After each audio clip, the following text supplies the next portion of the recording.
10 people that got fired in 2017.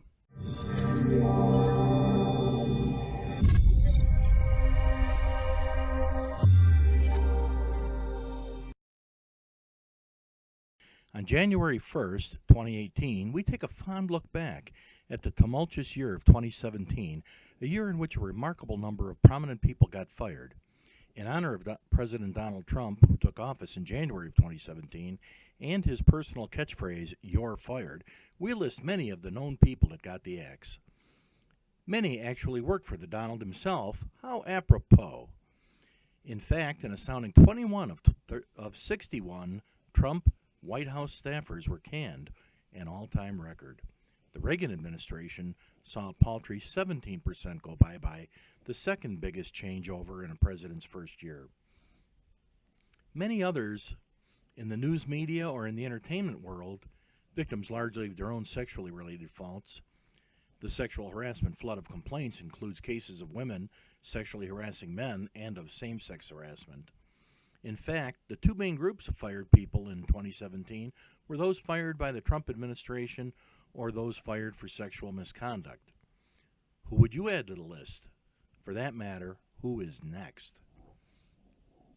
Michael Flynn, National Security Advisor. This former general lasted only 3 weeks before he was forced out for lying to the FBI. If anyone in the Trump administration is knee-deep in collusion with Russia, it is this guy.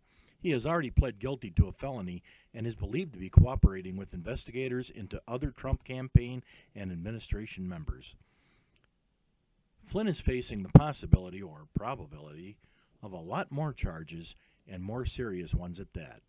His son may be in the same leaky boat. Sean Spicer, White House Press Secretary. Although White House press secretaries generally have an adversarial relationship with the media, Spicer took it to a new level of sneering derision for the press, so much so that Saturday Night Live had a field day making fun of him. Now that he is free, he seems much nicer. Steve Bannon, Chief White House Strategist. Somehow, this far-right fringe conspiracy theory former Breitbart propagandist weaseled his way into a made-up position in the White House and onto the National Security Council. Quite a curious turn of events. Despite his alleged large influence on the Trump operation, Bannon did not last and has been relegated back to Breitbart and making efforts to usurp the Republican hierarchy in favor of extreme right-wing factions. Bannon's first big splash was the endorsement of Roy Moore in the Alabama special election for senator in December 2017, an election Moore and Bannon lost. Here in the first week of 2018, we find that Bannon has written that he believes that Trump's minions committed treason by meeting with the Russians. Reince Priebus, White House Chief of Staff. It seemed as if the appointment of the former chairman of the Republican National Committee was the ideal marriage of man and job, bringing professionalism and stability into a Trump administration that had little executive government experience. Alas, Reince failed to control the unruly mob at the White House and was replaced by a former Marine Corps general instead.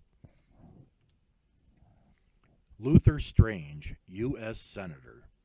Strange was working in the as the Alabama State Attorney General when he was tapped to replace Senator Jeff Sessions in the U.S. Senate when Sessions became the U.S. Attorney General. When a special election was held in December of 2017 to make a permanent replacement for Sessions, a primary election was held prior to that in August of 2017, in which Strange lost to former Alabama Supreme Court Justice and alleged pedophile Roy Moore, despite President Trump endorsing Strange. Thus, Strange lost his job as senator, virtually fired by the voters of Alabama, although he won't officially be out of office until January of 2018. Harvey Weinstein, movie mogul. Sexual harassment is nothing new to 2017, but when the movie maven Harvey Weinstein was publicly accused, the floodgates of complaints opened up against him and against other men, mostly men, but some women. The infamous Hollywood casting couch was a real thing to Harvey, who used his position of movie power to make or break the careers of actresses based on their submission to his sexual advances. Not only did he get fired from his own company, he may be facing criminal as well as civil charges. Al Franken, U.S. Senator. The highest-ranking politician to lose his job in 2017 due to sexual misconduct claims, the charges against Franken seem trivial compared to those levied against many of the other alleged harassers, rapists, and creeps in last year's class of those fired for sex crimes. Franken will actually step down in January of 2018, but his dismissal became final in 2017. The precipitating incident was a photo of him years prior to entering politics in which he is pretending to fondle the breasts of a sleeping newswoman. He did not touch her, despite the incident frequently being described as fondling a sleeping woman. The former writer and performer on Saturday Night Live may have survived this incident, but follow-on allegations of squeezing a woman's waist and touching the buttocks of other women did him in. He admitted at least some of the incidents and apologized for them, but bitterly noted that President Trump has been accused of far worse and is still in office. Other politicians, including congressmen, U.S. representatives, were either forced out or are being forced out due to sexual misconduct complaints. Kevin Spacey, actor. Another one biting the dust due to sexual harassment allegations, Spacey was accused of homosexual advances on underage boys and men, leading to his firing from the Netflix television show House of Cards, a show that earned Spacey a Golden Globe Award for Best Actor. Production of the movie Gore, about Gore Vidal, that was to have starred Spacey has been stopped as well. Matt Lauer, television host.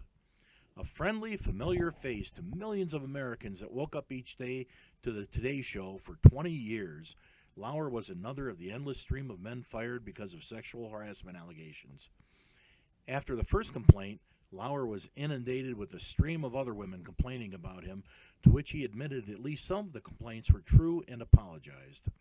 It was revealed he had a button on his desk that could remotely lock his office door. Hey, it was for security reasons. Another media icon, Charlie Rose, also lost his job to sex complaints. Bill O'Reilly, incredibly smug news reporter. The star of cable television's Fox News, O'Reilly used his bully puppet to berate those with political differences from him and his employers, but was rocked when the New York Times revealed that Fox had paid out over $50 million in lawsuit settlements to 6 women that had accused O'Reilly, oh really, of sexual harassment.